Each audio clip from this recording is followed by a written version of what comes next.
everybody. Welcome into Flag for Discussion, episode 35 for Thursday, October 16th. Thank you so much for tuning in. My name is Farbod Merkazi. He is Jace Hatfield. Whether you are listening to this on your morning drive, maybe you're listening to this on your lunch break at work, maybe we're part of your pregame routine on Saturday mornings. However you're listening to this, we thank you because Jace was saying this to me earlier. Our listeners make us whole. Truly truly make us whole. We thank you, everybody, for tuning in. As always, it's our Week 8 preview show. We have a lot of things to get to. We always say that. We also, for our Week 7 recap show that came out on Monday, we finished recording and we didn't get to even go 20 minutes without a breaking news. James Franklin was fired 20 minutes after our show, after we finished recording. So we'll break that down. We have Alabama, Tennessee to talk about, Georgia, Ole Miss. There's so many games to talk about this week. Jace, how are we doing? Are we ready to go? I'm very ready. We have another 10-game pick'em this week. Too many good games to pick from. I forgot to mention that. I wonder if that's just going to become the norm for us now because the games are just too good. And I forget what our records were last week, but I think we kind of kept it. I might have gained one game on you in terms of our picks records. Yeah, I think it was 4-5-1 for me and 5-4-1. So we did 10 with the whole goal of like, we're going to shake things up. And then it was just pretty much dead even again. Speaking of the picks, though, I'm going to try to name every week that's coming up because the season's taking shape and every week has its own thing. My name for this week is Sharp Line Saturday. Just, we're going to pick 10 games like Jace mentioned. I might go 0-10. There isn't one game that I feel good about, and that's how you know Vegas is on it, and they know what teams are at this point now. I'm feeling pretty bad about every pick, but you know what? I might go. That only means I might go 10-0. So I hope that's the case. Let's get the formalities out of the way. If you are on YouTube, make sure you're subscribed to us. There are some people that watch our shows on YouTube who aren't subscribed. Make sure you're subscribed at Flag for Discussion. We're on podcast wherever you get your podcast at Flag for Discussion, on TikTok at Flag4 Discussion, and Twitter at F4 Discussion. Man, you would think I haven't done this 35 times, twice a show, but it's okay. We'll get through it. Jace, speaking of our picks, why don't you give us a rundown of where we stand heading into Week 8? All right. So I'm still chugging along right around 500. I'm at 23, 21, and 1. We had the fun Alabama-Missouri push for both of us. Then you're still killing it. Remember, these are against the spread. This is not straight up. Farbode, you are 28, 16, and 1. I would put you up so far against anybody in the country that picks against the spread. There are people who pick winners just outright that can't do that. So 28, 16, and 1 is phenomenal against the spread. I don't know if you have any tricks that you want to share if you don't want the sport books to arrest you from sharing those. To be honest with you, every show that we do this, you hype up my record, and I get it. I'm just waiting for the other shoe to drop. I'm waiting for an 0-5, 0-10 week, and that's like, oh, that's more like me because I don't know how I'm 28 and 16. It's very I don't impressive. know how I'm 12 games over 500. The best handicappers in the country barely, like, they pray for 60%. My record right now, I stopped the count. Yeah, we'll call the season. All right. And then a shot in the Barks. You're at 4 points. You know, South Florida gave you the big 3-pointers, and Sparty gave you 1 point on the road at Nebraska a few weeks back. And you're right there with me. I'm at 5 points. Toledo and UAB early in the season giving me a single point. And then Stanford giving me 3 points. I feel like early in the season, and because all of our points for both of us early in the year, feels like your best shot to catch the books like off guard. You know, it's the best chance to get them when you think, like USF, we had talked about Alex Bullish, Byron Brown. That's a much better team than I think Vegas knew because the stats didn't back it up. And sure enough, they go out and get you a big win. But like once Vegas starts getting the statistics and whatever algorithms and whatever wizardry they put on their lines, now it's way harder to get shot in the bark points than it was early in the year. And then last part is the parlay. We are 1 for 6. We hit week 3. We missed 3 weeks, missed 3 weeks. Maybe we're due. It's People are that time. talking. We're due. Last week we were 3 for 4. We were close. NC State, we had plus 24.5 against Notre Dame. They had the ball in the red zone late in the game. All they had to do with like a minute left, Notre Dame had like their second and third stringers out there, just punch it in. But they just kind of gave up and let the clock run out, unfortunately. So 3 for 4 last week. That means we won nothing. But this week we hope to be better. Hey, we're 17 and 11 on our legs. So that on its own is pretty solid for me. But we're going to have to get one more week. If we get one more week, we're not only positive, we are swimming. Yeah. in If we can hit in terms of how these. much money you and I make, not much at all, but like we're swimming for us. Yes, that's true. Mind you, these are $5 bets to the people listening. Yeah. So that explains why we feel that way. There you go. All right, formalities out of the way, Jace. We got to get a little bit more serious. Put our thinking caps on. We got James Franklin. Like I said, about 20 minutes after we finished recording Sunday, got the boot at Penn State. Penn State agreed to buy him out. They lost to Northwestern on Saturday. That's their third straight loss. They lost to Oregon 3 weeks ago, lost to UCLA on the road 2 weeks ago, and then lost to Northwestern this past Saturday. Coming off the field, you could tell there was a different sense within that team, within that program. James Franklin hung out back, said bye, not bye, greeted every player as they were leaving the field. He does that every game, but this time it felt different. And then you watch the post-game press conference, and even Penn State beat reporters were saying that was the shortest opening statement he's ever had, and he just looked like a defeated man. And like on one hand, you feel terrible that this happened in general, because this was a season full of promise. This was a season you and I had said for a long time. I mean, I said that this is James Franklin and Penn State's ceiling definer season. And unfortunately, neither of us could have ever predicted that by week 7, James Franklin would not only be unranked, but he would be out of a job. Just a couple formalities. Penn State agreed to buy him out $49 million. The buyout includes a duty to mitigate for James Franklin, so he's required to look for a job. If he finds a head coaching job somewhere else, that Penn State's buyout essentially becomes much easier to pay, which is why they did it. They would pay the difference between whatever his new salary is at the new school and that $8 million. So let's say, for example, he takes the Arkansas job. Arkansas pays him $5 million. Penn State would only pay him $3 million a year until 2031 instead of that full $8 million, which would make it a much more like $18 million buyout, much easier to stomach for Penn State. All of that out of the way. Was this the right time to do it? Was it fair to do it? This was 12 years. This was a coach who dug you out of a really bad place Penn State was in when he took the job, brought him back to relevance. Where do you stand on this? Yeah, that's the big question that we've been hearing. Now, or do you wait till after the season? I personally am a believer that I think you do it now, and I think it was the right call to do it now. It sucks to say, like anytime you're talking about a coach being fired, especially a coach, you could, as soon as he was fired, so many players just put on social media how saddened they were by the news and just how much they really liked him as a coach. So you hate to see it, but my big reason why I think doing it now is better than later, especially for a program like Penn State. Regardless of when you fire a coach, when you do fire a coach, you're going to have negative recruiting implications. Like players are going to decommit. Players are going to want to flip. And then secondly, your team, your players are going to enter the transfer portal. You're going to see a slew of that. And that's inevitable. Like there's no way, shape, or form that you could stop either of those two things from happening. And when you're a program like Penn State, you have the brand, you have the funding.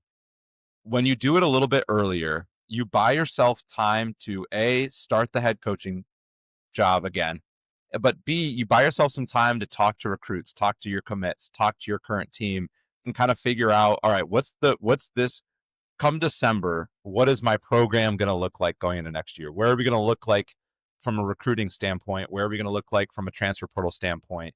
Because if you wait until December or even like November and you make the call to fire him, National Signing Day is in December, and then the portal entrance is early in January. So you really handicap yourself and you tie your hands to like, now you have a month and a half to figure out your next head coach, what their new coaching staff is going to look like, and then figure out how you're going to solve all your recruiting potential issues and your portal issues. But I think you get a head start on that now. And I'll say this too. Like, I think the big argument for not firing a coach early in the season is like, what if they turn it around, or what if this, what if they're able to do better? The season's already lost, and I think that's the key to like, this is already, even if they go 9-3, this season was a failure, and I think that's the important thing to note. Like, this wasn't a team with 8-4 aspirations, and now they're 3-3, and it's been ugly. Like, it was national championship or bust, Big Ten championship or bust coming into the season, and 3-3 losing the last couple games that they have is unacceptable from the standards they came into the year with. The year is a failure. Win or loss wise, it was a failure. Now I think it's about, how do I set my program up moving forward? And I think that firing them now and getting a head start was the right call. I'll get into the moving forward part. I agree with most, if not all, of what you said. I see this in two different ways. I think, one, you kind of owed the guy a little bit more than unceremoniously firing him Sunday afternoon. With that said, I think the people who, outside of the players can come out and tweet like, "We love you, Coach Franklin. Thank you so much for everything you did for me." But the media people that are saying, "What is Penn State doing? This is a terrible decision. College football is not patient anymore." Those were the same media types that after they lost to Oregon were saying James Franklin still can't win the big one. They were the same media types that were making fun of him after the way they lost to Oregon last year in the Big Ten title game, after they lost to Notre Dame in the semifinals, after they lost to Ohio State, after they lose every big game. The same media people would tweet out things that were basically clowning the guy. And then on Sunday and Monday, we see people tweet out, for the same people, tweet out that, "Oh man, Penn State's making a ridiculous decision. This is unbelievable. How could this be worth $49 million?" That's all ridiculous to me. I Part of how I see it, and I said it on our recap show, something in that program is broken. And what I mentioned in general was, I didn't think that James Franklin was going to be fired after the Oregon loss. I didn't think it was time for him to go after the UCLA loss, because I thought this is still a James Franklin coach team. He's been around for 12 years. He has a massive contract. Penn State's going to give him a chance to right the ship, come back 10-2, 11-1 next year, do the same old James Franklin things. When you lose at home to Northwestern, third straight game, something's broken there, man. And then maybe the Drew Aller out for the season thing also played into it. Basically, the athletic director saying he's going to keep taking more and more losses. Might as well just do it now. We're going to be losing games anyways because we don't have our starting quarterback. That's part of it. I firmly believe something was broken after that Northwestern game, and I firmly believe it was time for him to go. You said that after the Oregon game. You called something broken then. I thought something was off in terms of how they called their offensive scheme and how how James approached the game in general, but like game plan wise. I didn't think it was time for him to go at that point, Yeah. So I say all that to say, I'm not saying that he shouldn't have been fired. I'm not saying that it wasn't time for them to get new blood in. But at the same time, I think it is kind of ridiculous that we are living in a world where a coach who, by all accounts, has done so much for your program, by all accounts has done so much for the kids that he's coached, and by all accounts has done 90% of what you wish your coach would do for your program. He can't get over the hump, and that is what they're searching for right now. But now Penn State is playing a dangerous game that Nebraska played, that Florida played with Dan Mullen, that Texas Tech played and won. So there are positives. Yeah, Georgia played and won. Georgia played when they fired Mark Richt, hired Kirby. As my argument here, and I know I've been going on for a while, as high of a chance as you have as when you're Penn State to hire a guy that can elevate your program is just as high of a possibility that you can hire a guy that's going to regress your program. I'm not saying they're going to regress to 20 years of irrelevance, but if you are trying to find the next Kirby Smart, the next Dan Lanning, the next Nick Saban, those don't come around very often. So I hope they have a plan, and I hope they have an idea of who they're going to be hiring. Just to round out, it's not that I don't think he should have been fired because of his performance, but it's more, if you're firing him, you damn well better have a plan for the next guy, or else you are setting your program up for regression. I agree, and I think firing him early gives you, if you don't have a plan, it gives you time to create one, and if you do have a plan, it gives you more time to do your due diligence on the head coaching search and that part of it. I also think it's not a bad thing. The odds are Penn State is going to be the most attractive, if not, it's going to be the guaranteed top 3 most attractive job opening for the head coaches that have like the pick of the litter, the big names in the free agent market for coaches this upcoming season or off season. It's not a bad thing to put your name in the hat early. It's not a bad thing to say, hey, look, we're open. We're looking for coaches. It's not a bad thing to make yourself known. Because if you wait around too long and Florida beats you to firing their coach and beats you to hiring the big name, okay, well, shit, that's the guy we wanted. Now we got to go down again.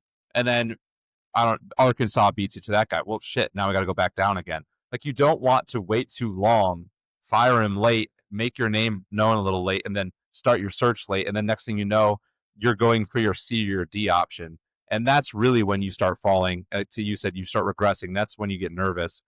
I don't mind putting your name in the hat a little early and say, like, look, I know it was tough, it's hard, but we're open and we're going to be ready to come back. I think it's a little bit better look, gives you a little bit more time. It's less panicky, which can be good for recruits. It can be good for your players. It can be good for the head coaching job. It sucks nonetheless, and it's risky nonetheless. But as you mentioned coming into the season, this was their ceiling definer, and I think a lot of people agreed with that. I think he's very much. I had said, like, his ceiling was already defined for me as someone who's never going to win the big thing, and I think it's become true. And when you have the funding that Penn State has, and you have the brand that Penn State has, you're recruiting the way that they have. You're in the Big Ten. That, yes, there's a lot of good teams at the top, but you don't have a lot of people threatening you from below like the SEC might have. I think you got to try and capitalize on the situation you're in. It's not often that a program finds themselves to be one of the most well-funded programs in the country, one of the most well-respected programs in the country, in an elite conference at the top of it. It's hard to be in that spot, and I do think if you look back, if they were to keep James Franklin around and the same cycle kept happening, at what point do you look back and say, man, I really regretted that. Like, we could have let go of him so much sooner, maybe capitalized, but here we are. Now we kept him around too long. Now we're not nearly the cool program that we used to be, and it's really hard to build that brand back up. I don't hate the strategy, assuming they capitalize on it. It's always risky, but I think it's better now than late. I agree. I know I went on a bit of a rant when I was speaking. I don't want anyone at home to think that I don't think it was time. This was a situation that ran its course. That you have probably you should have made a plan to fire the guy, let go of the guy, mutually part ways, whatever you want to call it, and go with your next step. I'm just saying the appeal and allure of finding the next superstar head coach that can elevate your program is just as risky of finding the next guy that's going to not regress your program. But what if you hire James Franklin 2.0? What if you hire a guy that still does everything you think they still beats everyone he should, then loses to the teams that might be favored over him a little bit? Then at that point, you're having conversations. Penn State have a ceiling, not the coach itself. So that's an argument to make. I think moving from here, talking about people who could go to Penn State, and you're right. There's a lot of this wasn't a job anyone expected to open. This hiring cycle is already going to be ridiculous. I think like a third of the Power Four head coaches in the country are going to be fired or take other jobs, and it's not just the jobs that are currently open or that will open come December 1st. It's the jobs that from where those schools let's say they poach a guy, then all of a sudden that school's open.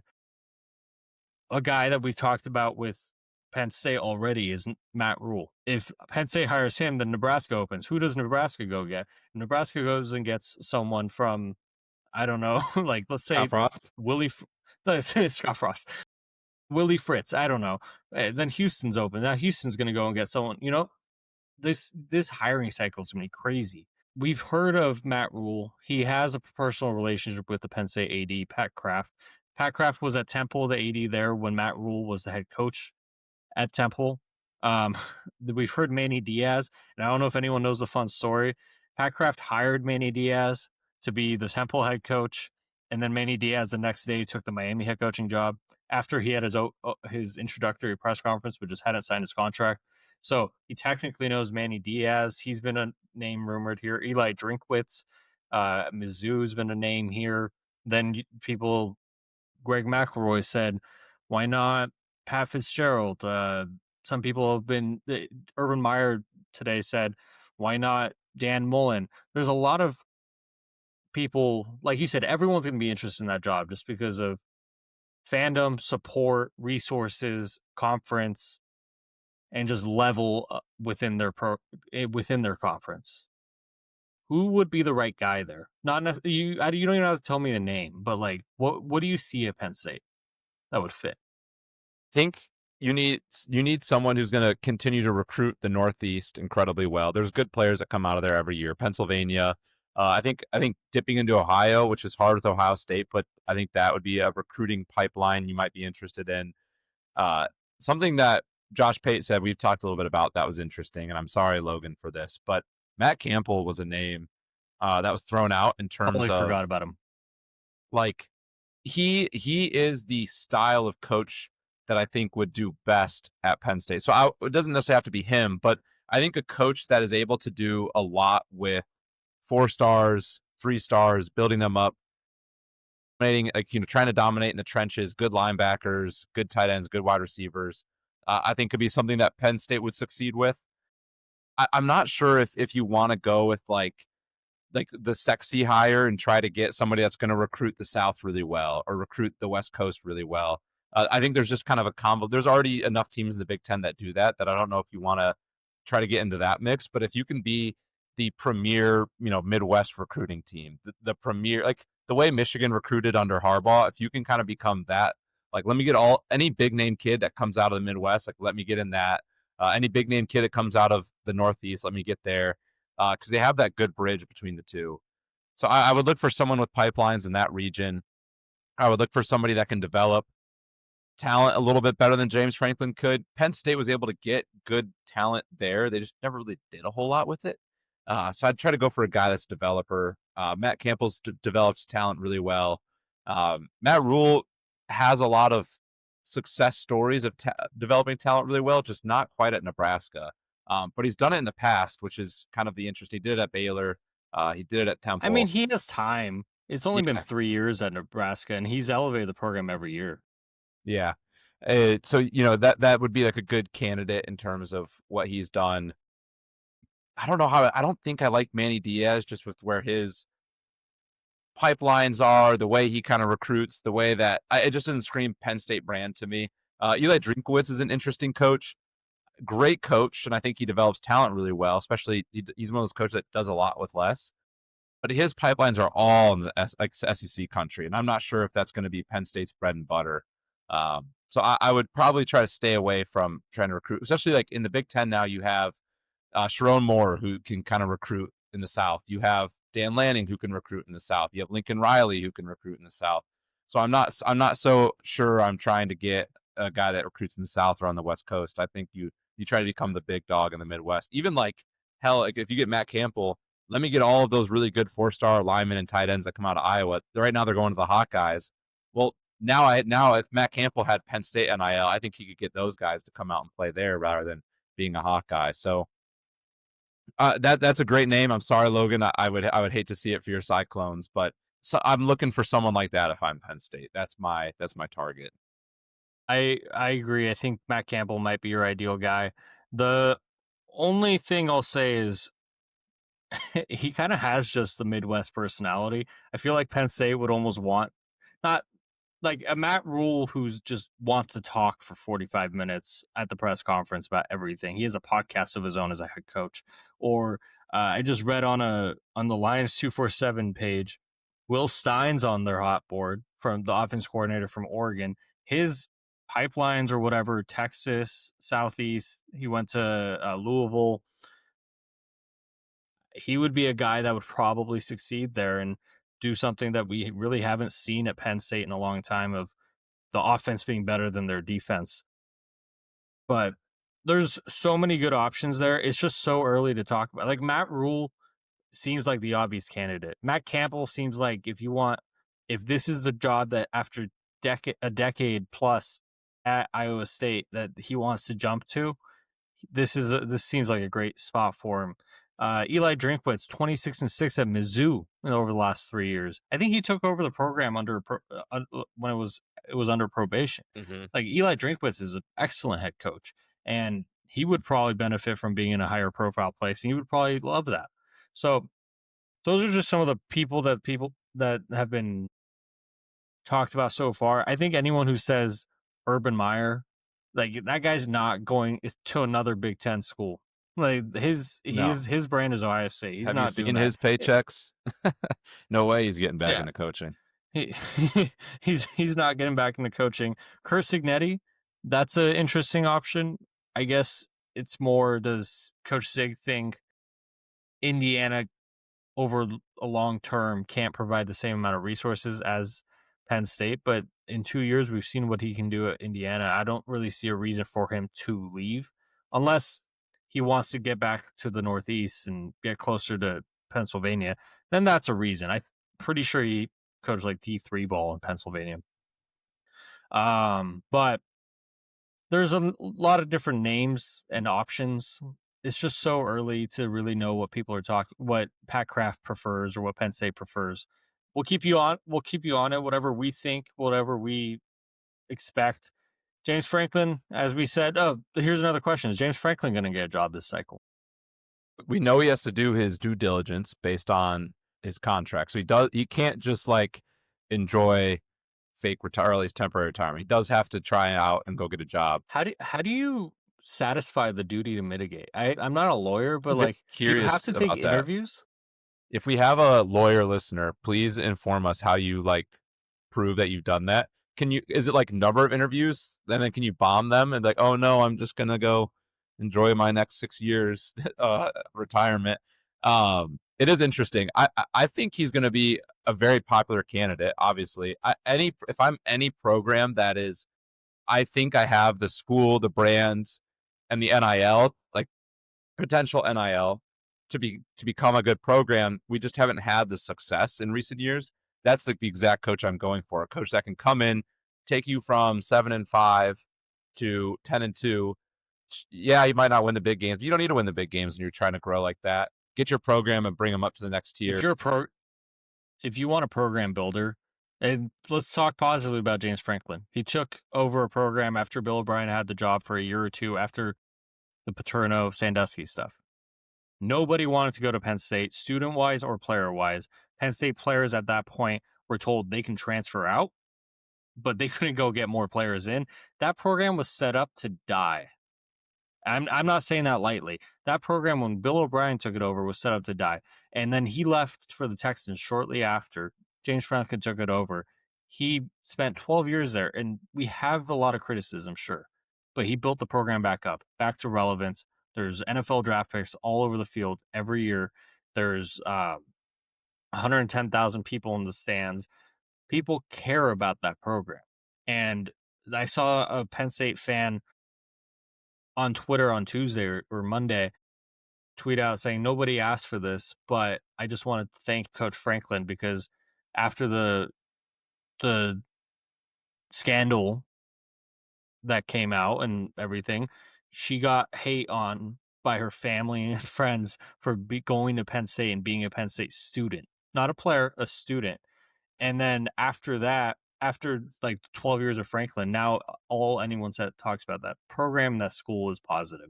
So in terms of being a program builder, James Franklin can do that for you. Like I'm thinking of an Arkansas, and it's not necessarily Arkansas the program, but a program like that.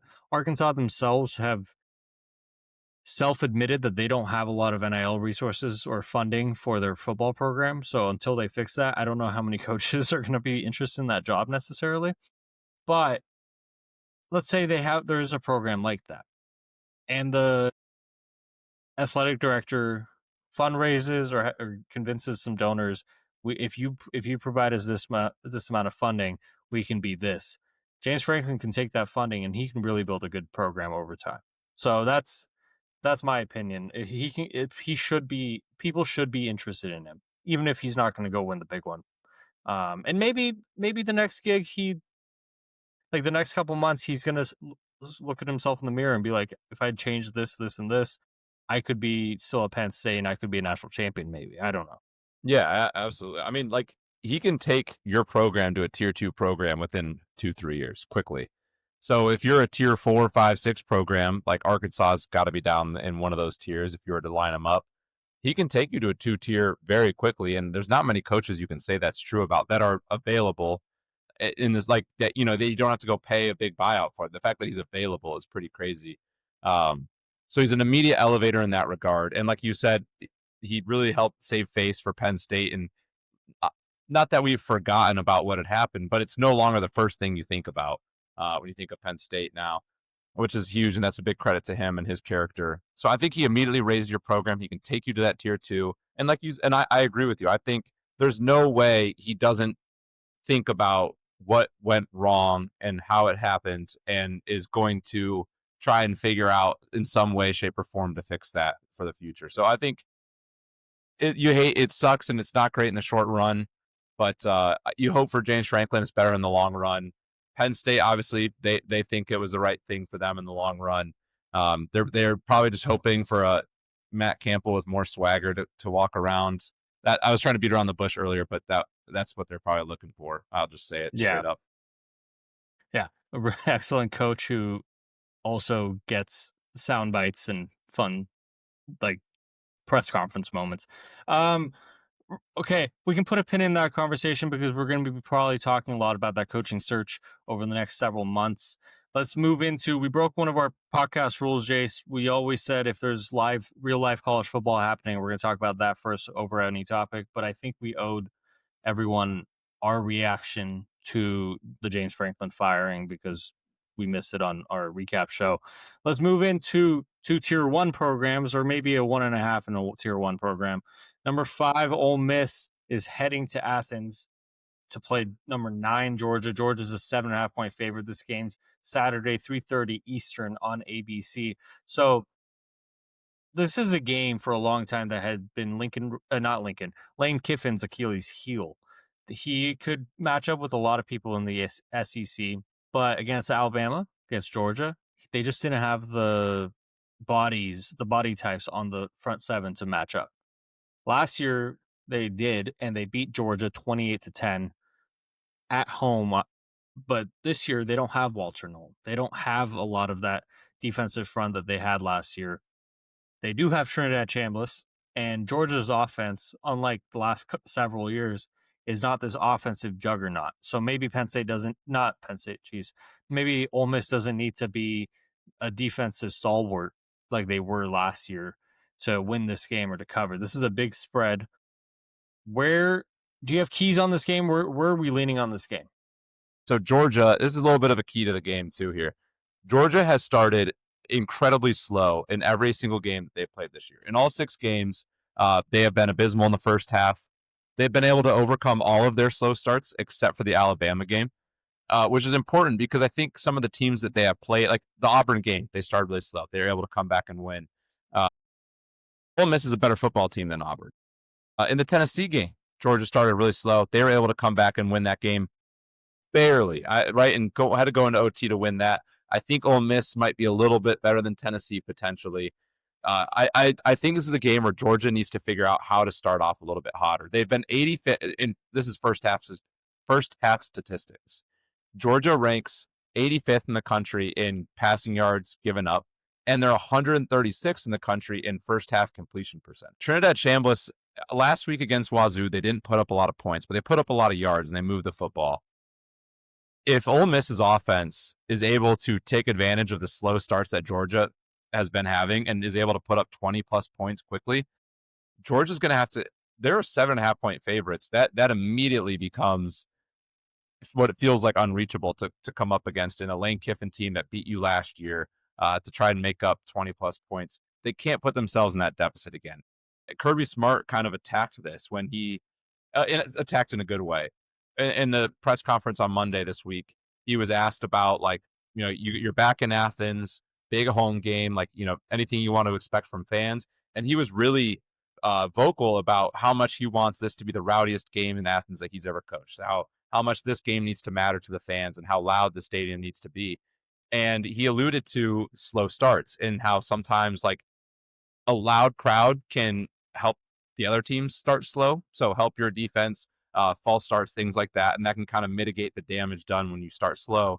And he's like, also that can spark your offense a little bit to get some big plays and to make some plays. So he's aware of it. But I think that's a huge key if you're Georgia. And if you're Ole Miss, last week against Wazoo, like I said, they moved the ball really well, but they didn't finish drive. So I'll put the last key of the game for the time being in. They're going to have to find ways to put the ball in the end zone, which is one of Georgia's defense's big strengths this year.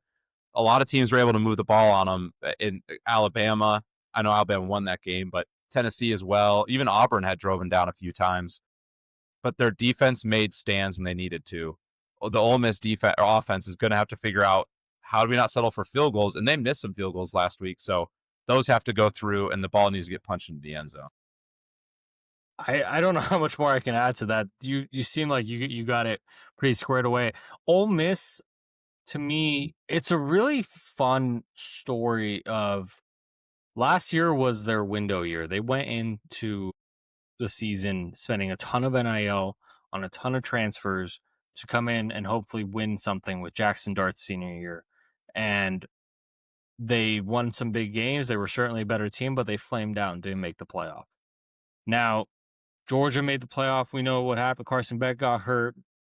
Now, going into this year, if you look at the SEC standings, the SEC's turning into what we thought the Big 12 was going to be this year, where there are 10 teams that have 1 or 0 conference loss. So that's going to have to shape itself out. Ole Miss is one of the teams that has 0 conference losses. They're up there with A&M and Alabama. Alabama's playing Tennessee. That's going to be a hard game for them to win, but I probably still expect them to do that. A&M, if they make it to the SEC title game, great job by Coach Elko. That's a sign that we were talking about James Franklin. A&M wasn't afraid to pay that buyout, $76 million to Jimbo Fisher. And now in year 2, they might be competing for an SEC title game appearance. That would be their first since they joined the SEC. Not first SEC title, first title game appearance. And then Ole Miss, despite this not being their quote-unquote window year, Austin Simmons got hurt. And it feels like Lane Kiffin has said, all right, Trinidad's taking the job. Like, he's made a pivotal decision, and Trinidad's won that job, and he's been excellent so far. I'm curious how it's going to be on the road at Georgia. This is more of a must-win to me for Georgia. Taking that second conference loss feels like not a death nail, but it just makes everything even murkier.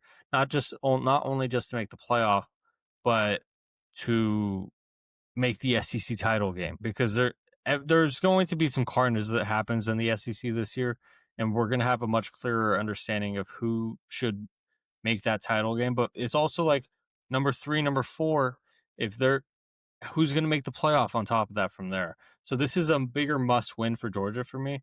Their offense doesn't really inspire much hope in you, but if they can bring back some of that spark they had, especially against Tennessee at the beginning, that we know Ole Miss's defense can be got if by the right systems, by the right plays. So if, like you said, if Georgia can start out hot, avoid the slow start, then this is going to be one of those games that it feels like a Kirby Smart special for me. where like the defense makes a play. Like last week, I would say they were lucky to come back. They had to make the plays, but they were lucky to come back against Auburn. Obviously, there were some controversial calls. There were some mistakes the refs made. Kirby calling a timeout and then saying he was clapping, but they were lucky to come back. They can't fall down 10-0 and beat Ole Miss. That's my opinion. Yeah, they barely were able to overcome that against Auburn. You're not going to overcome that against Ole Miss. And like to your point too, I agree with you that I think this game is much more must win for Georgia than it is for Ole Miss. Ole Miss being undefeated in the conference can still lose this game and navigate their way to playing in the SEC championship. And being 6-0, they can lose this game and still have a little bit of wiggle room making the playoff. Georgia being the home team with already a loss in the schedule, you lose this game, you still very much have a chance of the playoff, but I think you would have to be perfect because you're not going to have too many chances here on out to beat good teams. Florida's on the schedule. How good, how much of a quality win does that look like? Not as much as it looked like at the beginning of the year. Even with Texas, right? Texas was probably the game you're like, okay, if we go into the Texas game with 2 losses, this can get us back on.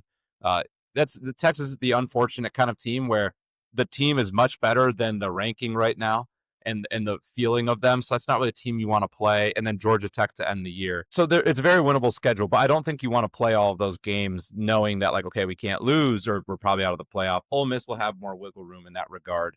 But a kind of a fun thing for Ole Miss that every Heisman winning quarterback at this point always has like those 1 or 2 really signature road wins that like, you kind of look back on where they had 350 yards of offense and 4 touchdowns and like a huge road win.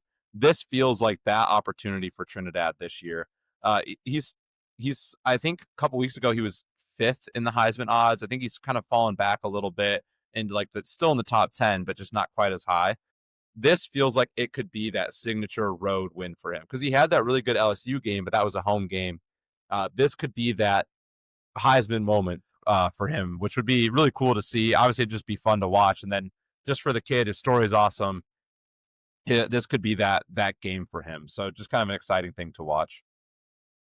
I don't know if I believe in the transitive property for sports because I don't necessarily want to relay this for that, but Alabama beat Georgia on the road 24-21 a couple weeks ago. I don't know how much better I don't know if Ole Miss is any better than Alabama, even though they have the same amount of conference losses.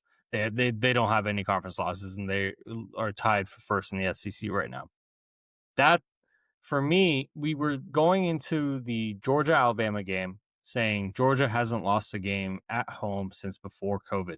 Are they about to lose a second game at home before COVID? That's what worries you, I guess, at this point, because at that point, there's going to be some answers. There's going to be some questions that Kirby Smart's going to need to answer about Gunnar Stockton, about why they weren't as aggressive going out and getting a more elite quarterback. Gunnar Stockton's had his moments this year, but he's fallen flat from time to time. And then Mike Boba, that's the argument I've made all year. Is like I still haven't believed in him as a coordinator. When Monken was there, I know Stetson Bennett was a good quarterback. I think, and I know Brock Bowers and Loud McConkey were there. That's a huge part. But Monken really revolutionized that offense, and Mike Boba's kind of killed it since then. So there's a lot of reasons to believe in both sides. The other question is, where's Lane Kiffin's head right now? Where is he buying coaching rumors? Is he getting talked to already by, let's say, a Florida? That's a question I don't know how you can quantify that when you're trying to make this pick. Yeah. The spread being, well, obviously we'll give our pick on this later, so I'm not going to do it now. But the 7.5 spread feels like it's begging you to take Ole Miss, which whenever Vegas wants you to do something, it never feels like the right move. But then 7.5 points, it's a lot of points in a game where you're technically ranked wise the underdog. The over-under at 54.5. That feels like it's going to be perfectly right around. It's going to be like, right. Both teams are going to be like 28, 24, anywhere that or like 24-30, like something going to be like right around there. Not a great over-under if you're betting it. The one thing I do like as an edge in this game, this is up to Mike Bobo if he watches his film. Last week against Washington State took advantage. So Ole Miss is defense is very much a prevent defense. They kind of play back, try to take advantage of throwing over the top. Washington State, a lot of under routes, a lot of quick hitters, a lot of bubble screens, a lot of wide receiver screens, a lot of space, trying to use space, get to the sidelines and get players out. Washington State has a lot of smaller but quick wide receivers, and that worked really well against Ole Miss. They moved the ball really well. They put up almost 400 yards of offense doing that. And then as soon as Ole Miss got spaced out, then they would just running back draws up the middle, and they ran for well over 100 yards in that game relatively easily too.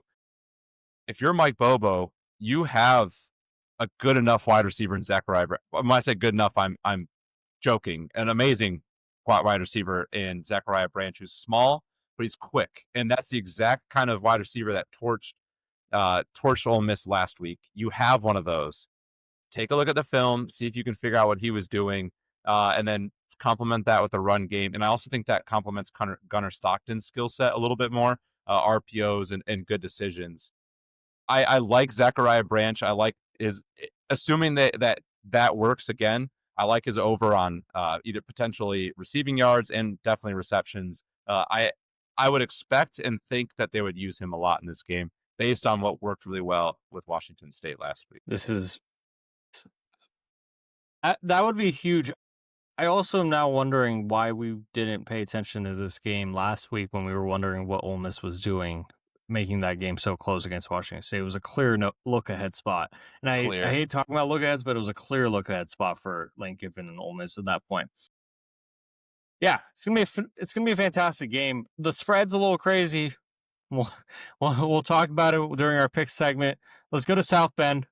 USC number 20 is facing number 13 Notre Dame. Notre Dame's a 9.5-point favorite. This game's a Saturday night NBC game, 7:30 Eastern.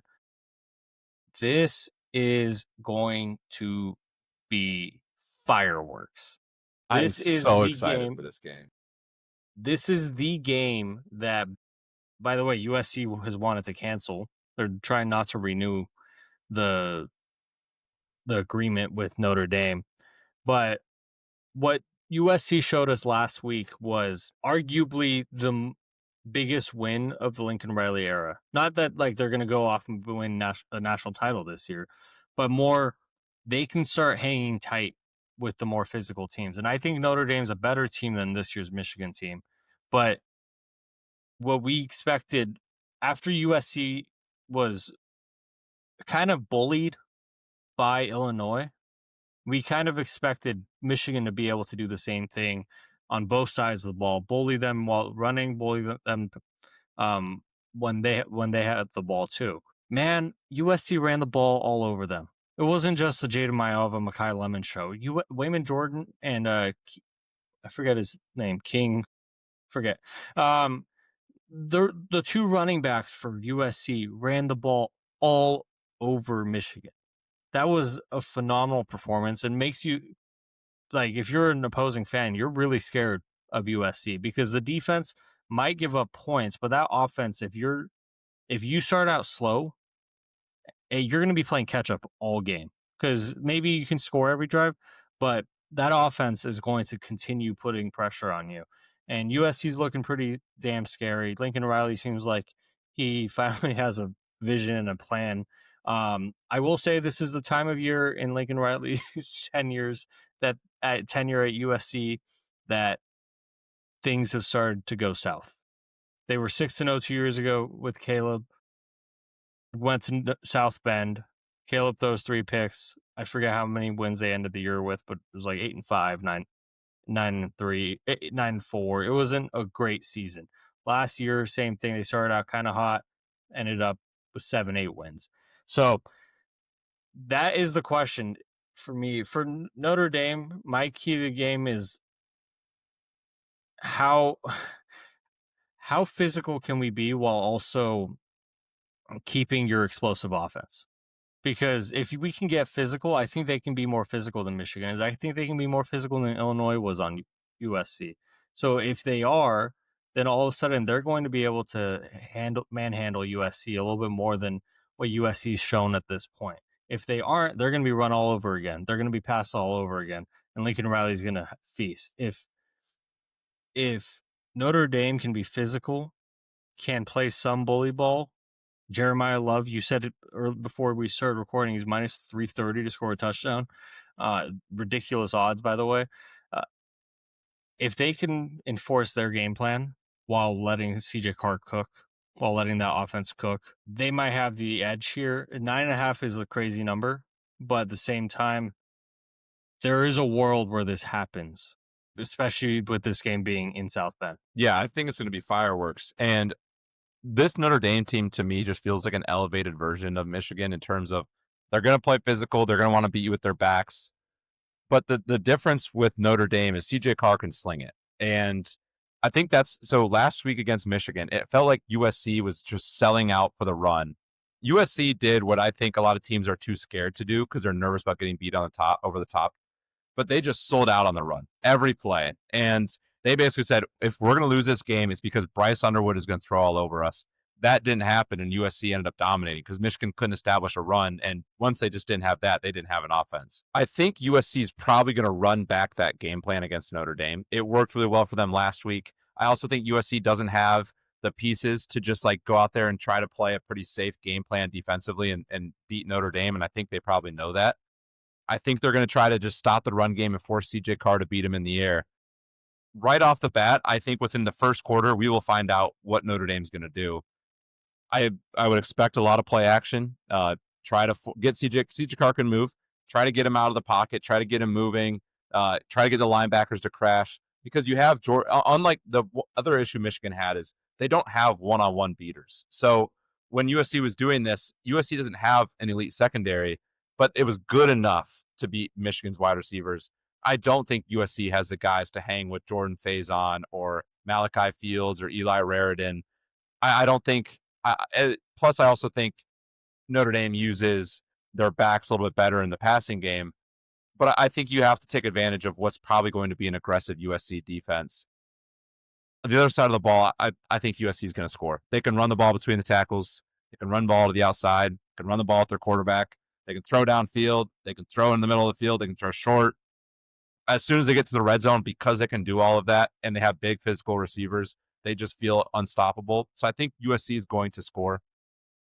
It's just going to be, can Notre Dame not only just like keep up, but I see a world where Notre Dame just doesn't get stopped. If they can set up the passing game and USC can no longer just blitz 8 guys and load the box, I don't know if USC stops them. And this analysis is hinting at something in our parlay later. But I think USC is going to score.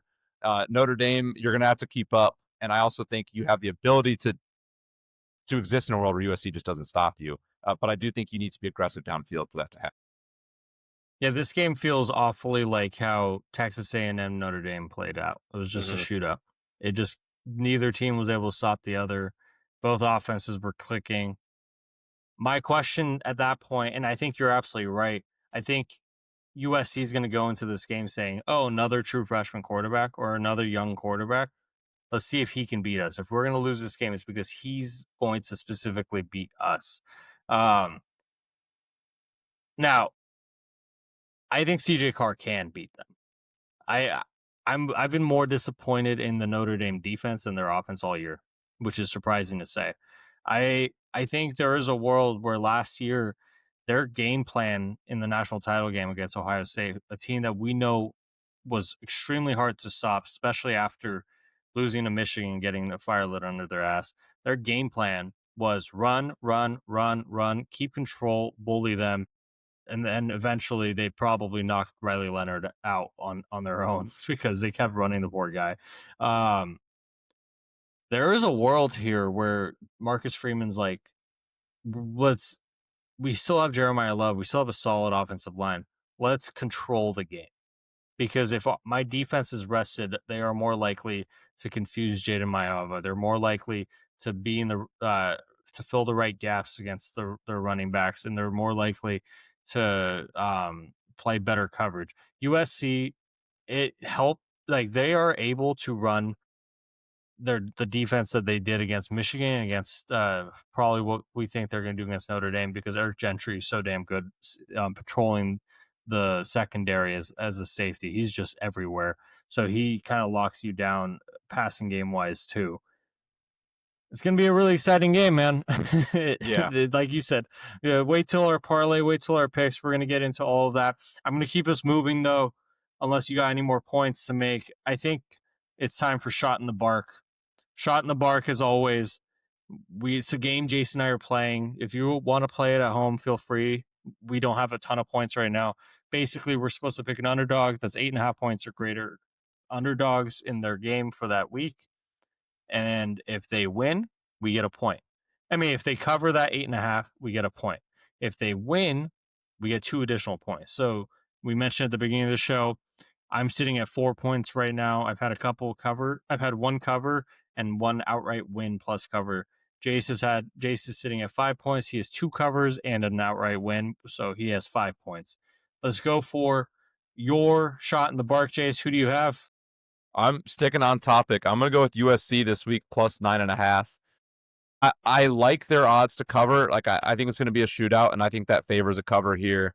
And then I also like the idea of them potentially winning this game. I think they're a much better team than they're getting credit for. And Notre Dame, they're battle tested, but they've lost. They've lost each of their big games, in my opinion, because they've come out and done the obvious thing when you have 2 really good backs, and that's run the ball. I think I guess Miami, it was pouring rain, so they ran the quarterback a lot too. But in both those games, I think they overran. And when the other team's game planning for that, it backfired. Now, maybe they learned from it, and they're not going to overrun the ball.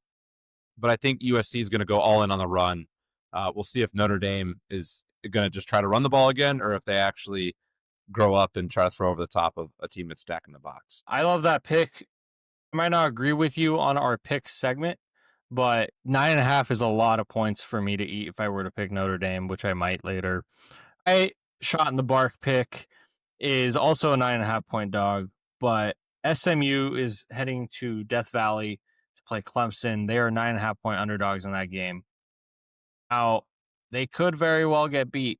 We picked a 9.5 point dog last week, South Carolina against LSU, and they lost by 10. So Vegas was right on the money there.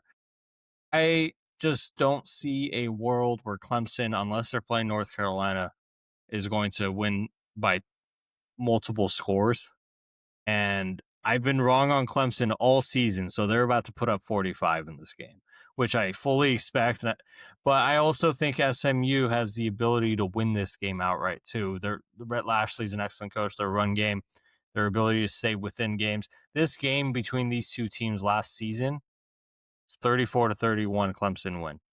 So these two teams know each other well. They haven't changed a ton from last season. And Clemson's having a bit of a down year, unless they found something in the last couple of weeks, especially after beating North Carolina. So that's my pick. I think I could get an outright win here. I also think they could lose by 40. I don't really know, just because of my luck with Clemson. Those are our shots in the bark. We got our fun segment, buy or sell. Jason, I'm handing the ball over to you. All right, I got 4 buy or sells. Farbode, he's been prompted for 3 of them, but the 4th one is genuinely surprised that he does not know what's coming. I'm excited for that one for him. All right, first buy or sell, Farbode. Are you buying or selling this take? SEC teams get overranked, providing them misleading resumes. I think it's a sell, or a hold. I think the rankings are stupid. I don't think it's just the SEC. I think the fact, and I will go wash my mouth after this, I think the fact that Washington's unranked is ridiculous. They're 5-1. Their only loss is the number 1 team in the country. Sure, they've had a couple scares at halftime against some lesser ranked teams, but they've come out, they've crushed. Damon Williams, I can't believe he's not a top 5 Heisman contender, because that guy has put up better numbers and better performances. If Washington was in the Midwest and more people were watching them outside of the West Coast time zone, that guy's highlights would be everywhere. I mean, everywhere. That guy is ridiculous. That's just an example. I mean, if you look at the rankings right now, AP Top 25, what do we have? We have Big 10, ACC, Big 10, SEC, SEC, Big 12, Big 10, SEC. It's funny. They just clump them all together. The SEC schools, they'll just put them all together. I see the fact that SEC teams get overranked, but at the same time, I mean, I would love to see like how Josh Pate does it with he does power ratings. And a lot of people don't understand that, but it's who would be favored over who. And I would still argue that a lot of SEC schools would still be favored over Big 10, some Big 12, some ACC schools that they have a worse record than. Just because they have a worse record to me doesn't mean they are a worse team. Does that make sense? I agree with you there. Damon Williams in CFB 26. The brand exposure in the video game when they transfer out, that needs to happen in real life to this young man. The brand exposure at Washington is not enough to get his name out there. All right, Farbode, buy or sell? Texas Tech is a top 4 team in the country, and they deserve more national respect. I'm trying to buy all the stock in Texas Tech. They're buy, man. They haven't. I'm gonna look up their scores, but Oh, I looked it up when I was putting these together. They have killed everybody, and they have some impressive wins. They went into Houston and put Willie Fritz to bed like 35-10 in that right game. away. Yeah, and that they were up early and then just never let go of that lead. Jacob Rodriguez he's fighting Aiden Fisher for best linebacker in the country. Their defense, Romello Height is one of the best DNs in the country. They don't get enough respect. That is one of the best teams in the country easily, and You're missing the point that dominant. They're missing the point that they're doing this with 2 quarterbacks. Like Baron Morton's really good. Will Hammond's been really good too. At this point, you have to decide who's going to be if you have a Trinidad Chambliss Austin Simmons situation, because both guys have operated the offense really well. Hammond's been almost even better, and he's been the backup. That team, I mean, we've been, I think, 2 of the biggest Joey McGuire supporters in the country ever since like preseason everything. We love ourselves some Joey McGuire, and we said it. This might not be the exact year that Texas Tech is going to be really good because they are still building and they finally got that influx. But this is what happens when you not only get an influx of money, but you have elite. Let me say again, elite talent evaluators in the building. Joey McGuire, we've said it for years. Off pod, obviously, but this guy historically has been at Texas Tech the first offer on an unranked dude who, like, 3 months later goes to a camp, gets ranked 4 stars, and all of a sudden he has all these offers from bigger programs than them. Now he has the finances to go compete, and he still has the evaluation mechanisms, the evaluation talent that he's had this whole time. So I'm huge on Texas Tech. I'm huge on Joey McGuire. They're really scary for anybody to play. Yeah, they went into Salt Lake City and took down ranked Utah 34-10 on the road. So and that was 4 weeks ago. They destroyed Kansas. They destroyed Houston. Hurt in that game. Yeah. All right. Third buy or sell for you, and this is in reference to Jameer Brown, the Ohio wide receiver, the high school Ohio wide receiver. Should high school athletes in all states get paid NIL money? Get allowed to be paid. Okay, so I'm gonna be honest with you. I don't know this story, so I might be okay. I can break you down the story here a little bit. This is interesting. This is good for the viewers too. Then Jameer Brown, he's the number 2 recruit in the country for the class of 2027. He's the number 1 wide receiver. He lives in Ohio. He's committed to Ohio State. So when NIL came out for college athletes, some states intentionally wrote in that it's just amateur athletes. So high school kids could also receive NIL money. And then some states unintentionally passed law that allowed high school kids to make NIL because they didn't do the wording well enough to specify college.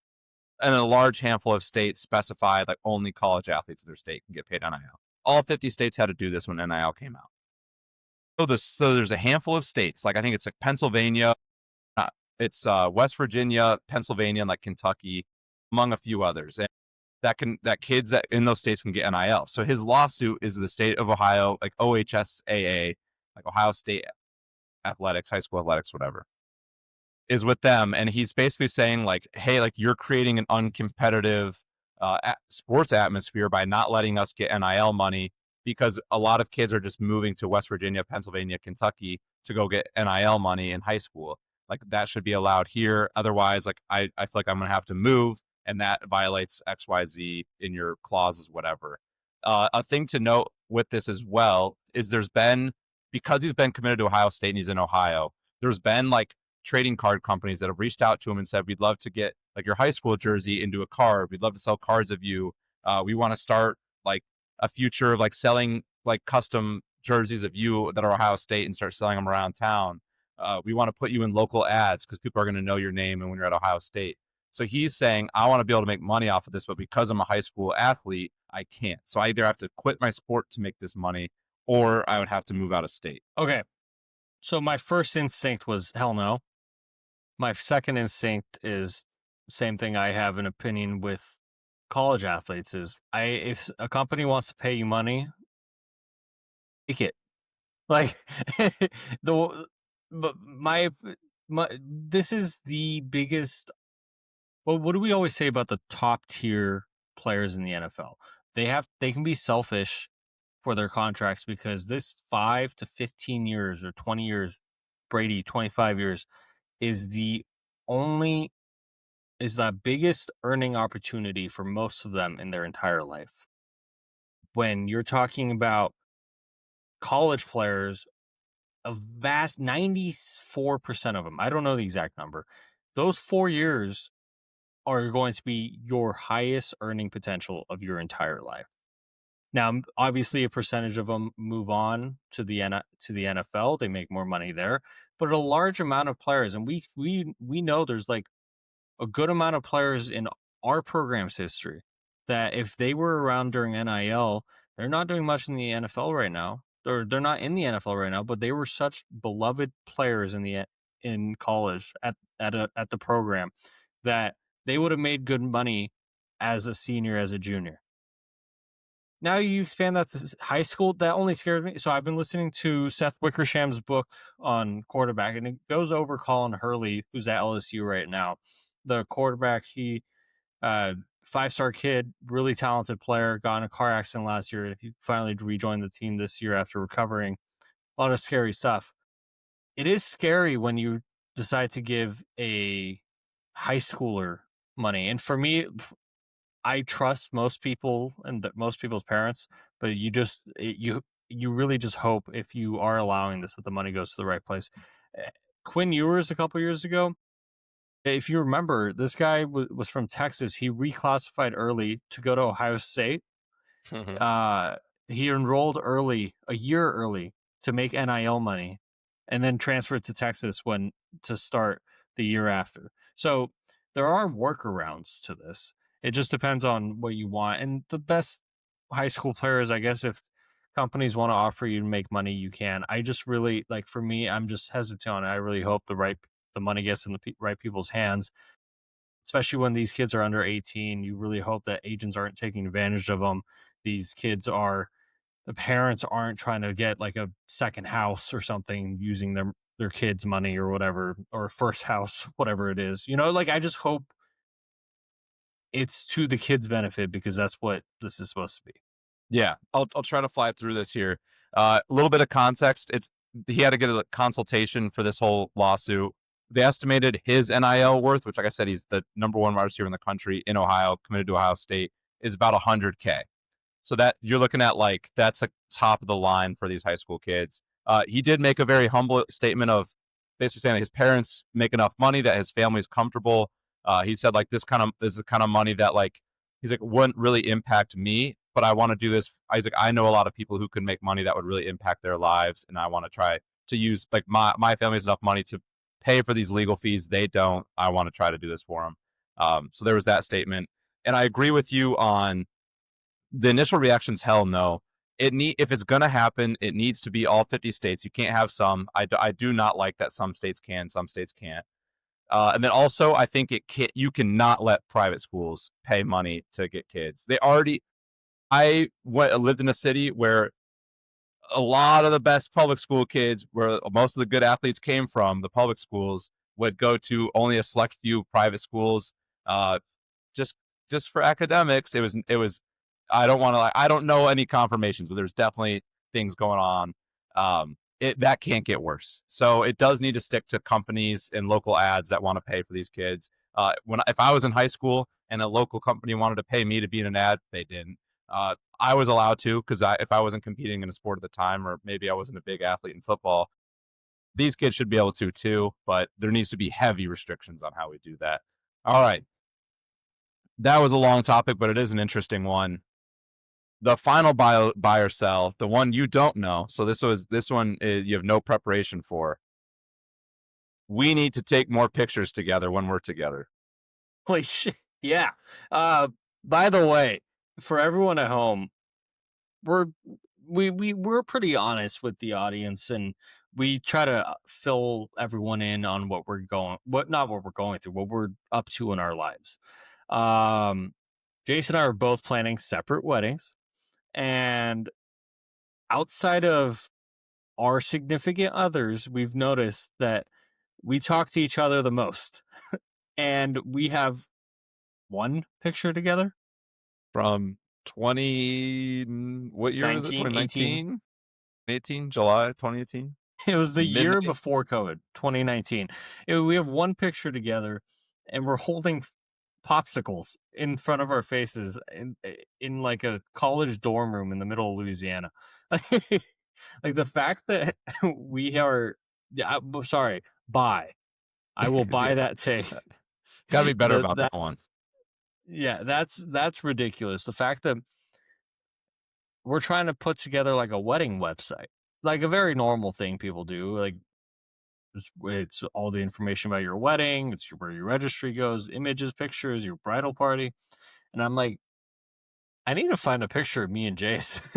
Yeah, we have some pictures like of us in college, but like there's other people, like college friends in the pictures, or like us and our significant others, like our fiancés in photos, but none of just us two. And I started going through because he texted me like, "Do you have any?" Because I don't, and I couldn't find any. I was like, I feel like I have one snap memory because every year in July at like midnight, I get that you have a snap memory from this day, and it's us Yeah. in the dorm with the popsicles. So, granted, like we were completely sober, but we had been working for like 15 hours. That might not be an exaggeration, in like 110-degree heat. So we look like we look dead. But that's the one photo we have of us two. That honestly, that weekend might have been the start of this podcast, by the way. Because we were bunking together, so we were just talking about it like the whole time. That was, and then yeah, wow, that takes you down memory lane. I'll buy that take. Felt like an easy buy. The other buy or sell that I canceled was Culver's is the best fast food, but you might not have much experience with Culver's being a West Coast man. So No, I'll enlighten yeah. when you and Morgan come out. I guess I just doxed. I don't know. When you and You can dox her. It's okay. when you and Morgan come to Chicago, we'll get you some Culver's and you'll love it. Sounds good. I'm down. Let's do it. By the way, what's your address so we can dox you guys too? Where do you work? Okay. Before we get off the rails even further, let's go through our picks. We have 10 picks. We installed a new rule last on our recap show that the winner of the previous week's picks will pick first. So it gives the person that's trailing a chance to maybe change some picks, try to come back. Let's go through these quick because we've been talking so long. Number 5, Ole Miss at number 9, Georgia. Georgia is a 7.5-point favorite. Saturday, 3:30 Eastern on ABC. I, as the winner of last week, will go first. By the way, it was winner by one game, so whatever. I'm going to take Georgia to win and cover this game. It feels like a Kirby Smart special incoming. They lost by 18 last year to Ole Miss. They've handled Lane Kiffin every other year before that. I don't know. There's a part of me that's like, if Georgia hasn't lost at home since before COVID, and then they lost to Alabama at home, there's no chance Kirby Smart's going to leave anything to doubt this week. Yeah, I'm going to be a mindless lemming, and I'm going to take Ole Miss like the little fool that sportsbooks love that I am. So I'm going to ride Ole Miss here. I think they can keep it within a touchdown. Honestly, I came into this year, and we're going to get into the rest of the picks. Like I said at the beginning of the show, Sharpline Saturday, I feel like I could go for 10. Number 20, USC, and number 13, Notre Dame. Notre Dame's a 9.5-point favor. I'm sticking with my terrible eating of big spreads. I'm going to eat the 9.5 and pick Notre Dame. I just think over time, like USC's offense will score and hang tight with them. I'm just hoping for Notre Dame to get a couple stops here and there, them to be able to go down the field, score, and the West Coast to South Bend travel has some sort of effect on USC. I'm gonna pick Notre Dame. I'm gonna stick with my shot in the bark with USC, and again, I'm the sports book.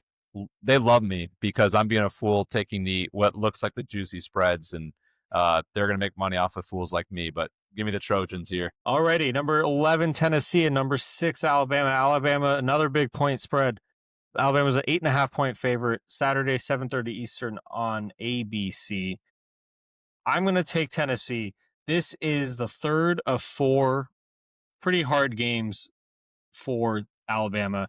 I don't think I'm going to take Tennessee to cover. I think Alabama wins the game. Alabama obviously doesn't have a conference loss yet. They can technically afford to lose one. I don't think that's going to go over well in Tuscaloosa if they do. But they had Georgia 2 weeks ago. They beat Georgia on the road. They had an emotional game against Vanderbilt at home, beat Vanderbilt. By the way, that Alabama shouldn't have covered the 11.5 against Vanderbilt until Jam Miller popped in a late last second touchdown that made it 30-14. So we were thankful for that. I was thankful for that, but at the same time, that shouldn't happen. And Alabama hung tight against Mizzou on the road 27-24 last week. Tennessee's a really great team. I think Alabama still wins the game. Next week, Alabama has South Carolina. The week after that, they got LSU. There's no breaks for Alabama. I think at some point there is some sort of a let down performance where they're not as dominant. I still think I'm going to ride with my actually I'm not riding with my SEC champ. I'm going to take Tennessee to cover, not to win. Alabama's going to win this football game, but Tennessee's going to cover in it. I think I'm with you with Alabama's gauntlet that they have right now. I think you're in survive and advance mode. I don't think you're worried about covering spreads or the Vandy game. I don't think it was about a spread. I think it was about revenge. But I think the rest of these games, you're just let me get a win, let me get out. I don't think they're going to be too worried about blowing teams out or dominating when you're just playing a gauntlet like this with no bye week. So Tennessee's going to cover. Bama's going to win that football game. Number 10, LSU, and number 17, Vanderbilt. Vanderbilt's a 2.5-point favorite. This is Saturday at noon on ABC, noon Eastern. I'm taking Vandy. I think, and I'll give credit to Andy and Ari. They were talking about this on their show, so I have to give credit for this exact take. LSU fans are waiting for something to drop here. LSU fans are waiting because their record overall has been very good. They've won the games they've needed to. But they know they're frauds, like they know heartbreak is coming. So it's almost like they're quiet about it. They know something's going to happen. I think this is going to be this game. They beat South Carolina by 10. They lost to Ole Miss by 5. They beat Florida barely by 10. I mean, it's almost one of those things where like until LSU's offense shows me it has a pulse, I can't pick them in anything. I think Diego Pavia at home in front of a juiced up Vanderbilt crowd is probably gonna win this game and cover. Yep, I'm riding with you. Give me the Vandy win and cover 2.5. I like that too. If it was 3.5, I'd be more nervous, but I like the 2.5. An unranked matchup. We're going to the Big House, Washington at Michigan. Michigan is a 5.5-point favorite. This is big noon kickoff. I'm taking Michigan. Michigan's rightfully so, probably pissed. This is also the second straight game they're going up against a really good defense and a really good quarterback. Not really good defense, really good offense and a really good quarterback. Let's hope. I think that Michigan's got a little bit of a bounce back in them. I don't think Washington's defense has a lot to be scared of if you're Michigan. And being at home at the Big House, that's the edge I have for me. It feels like a 27-21 or 30-24 type game. I'll take Michigan to win and cover. Got the blue collar Sharon.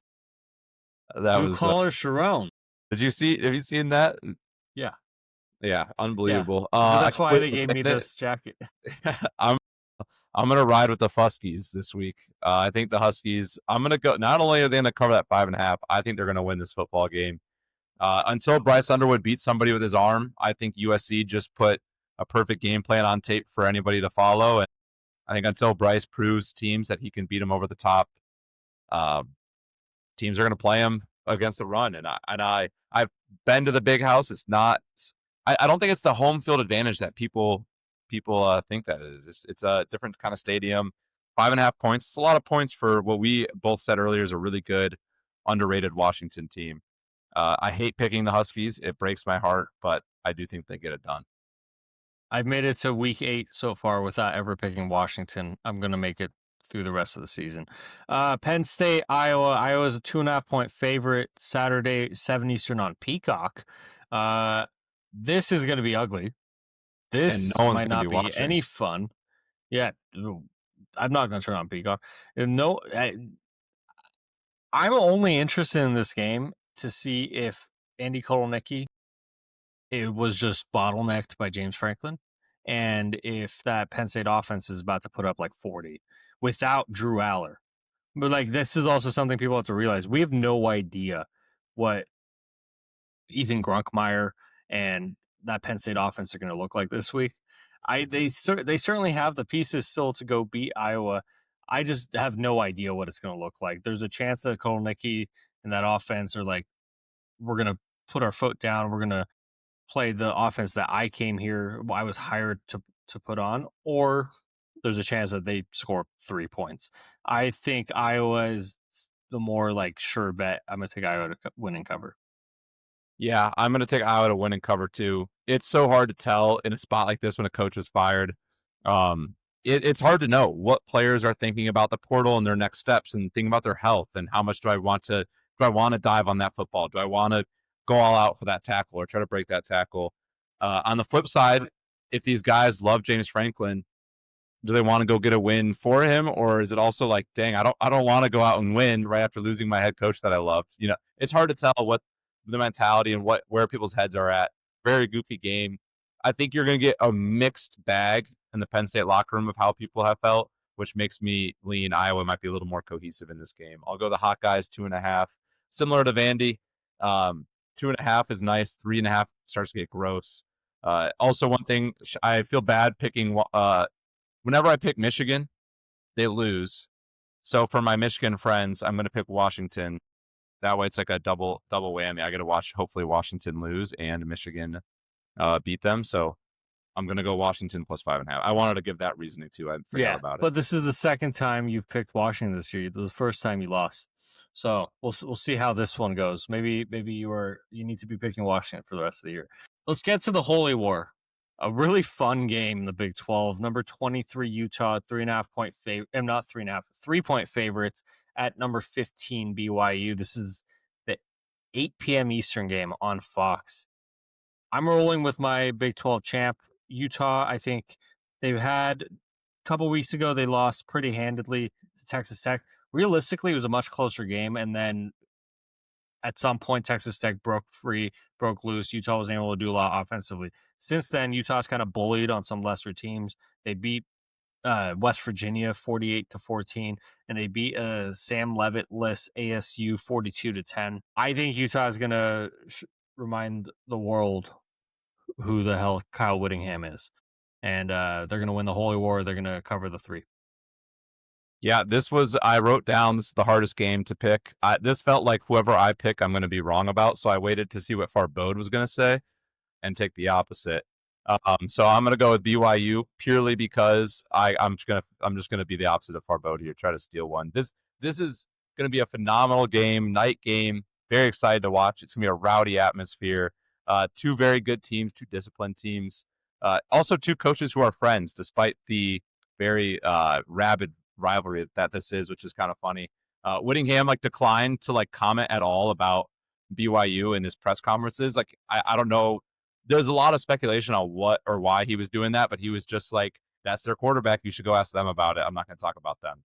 Kind of interesting. Maybe he didn't want bulletin board material. That game's going to come down to the wire. I'm excited for it. But yeah, BYU just to be opposite side of you. Number 16, Mizzou, 1.5-point favorites at Auburn, Saturday, 7:45 Eastern. Weird kickoff time on the SEC network. Everything in me tells me to take Mizzou minus 1.5. They're coming off of a tough loss against Alabama. Eli Drinkwitz wants to keep his name hot in coaching circles, or at least to keep Mizzou in the playoff race. This might be the last gasp effort for Hugh Freeze and Auburn. Like I said, there were issues structurally within their game against Georgia. There were issues officiating wise in their game against Georgia. With that said, they were up 10-0 and they lost the game. If they can put together the first half effort they did against Georgia, both halves against Mizzou, I think they can win this game. It's at home. We've said at Jordan-Hare Stadium, weird things happen there. Doesn't matter who you are, like weird, crazy things happen at that stadium. I'm taking Auburn to cover the 1.5 and win the game. Yeah, Jordan-Hare giveth and Jordan-Hare taketh. I'm gonna go with Mizzou. I think they bounce back and win. They played a really hard fought game against Alabama. Alabama's offense, especially passing the football, proved to be way too much for Mizzou. They couldn't stop the pass. Luckily, they play a team that can't pass the ball, so I think that's going to bode well for them. I'm going to take Mizzou here. All right, the easiest pick of the day for me, Texas Tech 7.5-point favorites at ASU, Saturday 4 Eastern on Fox. I'm taking Texas Tech mainly because I don't think they've won a game by less than 3 scores all year. And I think ASU is an excellent team, but if I'm Jeff with Sims Texas is for that same reason. their quarterback, and if Jeff Sims is their quarterback, this might be a 50-3 game. If Sam Leavitt's their quarterback, then you could have me talking about it being much closer. But 7.5 is still too much for me to not take Texas Tech. I'm going to have them win and cover there, and that you are as well. The hardest pick of the day for me, not hard, but confusing. Number 12, Georgia Tech at Duke. Duke's a 1.5-point favorite. This is a 12 Eastern game on ESPN. I'm going to take my Big 12 runner-up. I guess now they would be my Big 12 champ because Clemson has shit the bed. But Georgia Tech, I think, is going to win this game. I think Georgia Tech's going to cover this game. And I think Georgia Tech, and honestly, both of these teams, this is a massive game for their candidacy for the ACC title game. Because Duke has lost a couple games, sure. They haven't lost a conference game. Georgia Tech has not lost a conference game. They're both on track to make the conference championship. I'm going to take Georgia Tech. Yeah, I'm going to ride with Georgia Tech too. I'll give you this. If you pick Georgia Tech to win the Big 12, you're probably going to be wrong on that one. But ACC, you did pick them to win, so I think I'm going there. Yeah, I was trying to give you the ACC logo with my hands. I wasn't doing a great job, but I'm going to go with Georgia Tech too. Head scratcher. This is one of those. What does Vegas know? Why is Duke favored? I think Duke likes to throw the football, and I think they will have success doing that against Georgia Tech. But I think Georgia Tech can hold on to this football for 40, because as much as Duke can throw downfield, they can turn it over and go 3 and out quickly. If you let Georgia Tech run down the field and control 40 minutes of this football game, they're going to beat you. I'm going to go with Georgia Tech to control the game like that. Completely agree. So those are our 10 picks. Did I go 10-0? Did Jace go 10-0? Did one of us go 0-10? Who knows? We'll find out. Hopefully, it's a better, more exciting difference than 5-4-1 and 4-5-1. Hopefully, we have a more exciting difference there. Let's get to our flag for discussion 4-legger. It's been an hour and 30. Cap it off for anyone who's been listening here. All right, I'll pick the first leg. We'll alternate legs talking about them. I'm going to go with Mekhi Lemon anytime touchdown. I think that game is going to be a shootout. I think USC is going to try to throw the ball. He's a big-bodied wide receiver. He feels like a big play in a big game kind of guy. I like him to score in this game. Second leg, UNC at Cal. We're taking Cal minus 9.5. Cal might be our favorite team of the year because I think they've been in like 4 parlays so far. But they might be 3-1. One of them they just chose not to score a single point. But this is much more about UNC than it is about Cal. Other than playing Richmond and another small school, UNC hasn't been within like 4 scores or 3 scores of anybody in the Power 4. So I don't think Bill Belichick's going to figure that out this week either. Especially 10:30 p.m. Eastern game on the road. Yep. I'm with you on that one. I'll stick with the USC-Notre Dame theme here. I'm going to go that game over 61.5. Like we've said, shootout. Both teams can run it. Both teams can throw it. Earlier in South Bend, we had the Texas A&M Notre Dame game that went to 81 points. I think this game is going to be right up there with that. So I feel comfortable. It's a lot of points, but I feel pretty comfortable. And then the fourth leg, Penn State at Iowa. We're taking the under 39.5 points. This has a chance to be a 7-3 game. Iowa, that, by the way, that is Kirk Ferentz's favorite game to coach in. And then we really don't know what to expect out of Penn State's offense. Like I said earlier, Penn State has a chance to come out and they could take the over on their own. We know that talent is there even without Drew Aller. Will they? I don't know. So those are our four legs. I'm feeling pretty good about these. Yeah, I think Jim Knowles is going to shut down the Iowa offense. The Iowa offense shuts down the Iowa offense anyway, so it's not like he has to do that much. So it's basically, can Penn State score 27 points is basically what we're wondering about that game. Probably even more if it's 39.5. Can Penn State score 35 points is probably the question. We're taking the no on that, but we shall see. Last week, the Iowa Wisconsin game over under, I think, was like 37, and Iowa won 37-0. Wisconsin, the fact that hit that was just a push is absolutely ridiculous. This is a fall from grace. This picture behind me is a Rose Bowl. That's a Wisconsin logo. Now they're losing 37-0 to Iowa. They used to be playing in games like this. Next time, honestly, next time you hear from us, we could be talking about Luke Fickell's firing. It feels very imminent. It does. Well, does he get a job if he gets fired next year? Like a good one? Hell yeah. I think he's an excellent coach. He's shown that he can coach. And I think there's going to be enough spots that will open up because of the crazy hiring cycle that we're about to have that he'll have his pick. It just, honestly, it depends on if he wants one. Some of these coaches, after like the turmoil of not only just trying to rebuild a program, but also figuring out NIL as it's been instituted, figuring out more of the portal stuff and all the rule changes, they might just want a year off. They might want 2 years off. So it really depends on if he wants one. But I think Luke Fickell's a great coach, but this has run its course. So there's going to be a good amount of firings, I think, in the next couple of weeks. So stay tuned for that. There's going to be a lot of jobs that are opening. And especially now that Penn State's open, some schools are going to be trying to expedite so they can get their name out there too. So coaches know that they are open as well. Alrighty. On that note, hour 34 in, if you have made it this far for us, you're a real one. I'm sure you're subscribed. I'm sure you're following. Jace is giving you the heart. Like we said at the beginning of the show, Jace told me that our listeners make us whole, and I couldn't agree more. Thank you so much for listening. Thank you so much for tuning in. Make sure you're following us on YouTube, Flag for Discussion, TikTok at flag4discussion, Apple Podcast, Spotify, wherever you get your podcast, at Flag for Discussion, on Twitter at F4Discussion. We're going to be back here Monday for our Week 8 recap show. Like I said, I'm predicting to be talking about some firings, but maybe they'll happen 30 minutes after we record again. On that note, thank you so much for tuning in. From myself, Farbud Merkazi, my lovely partner, Jace Hatfield, this has been Flagged for Discussion. Peace.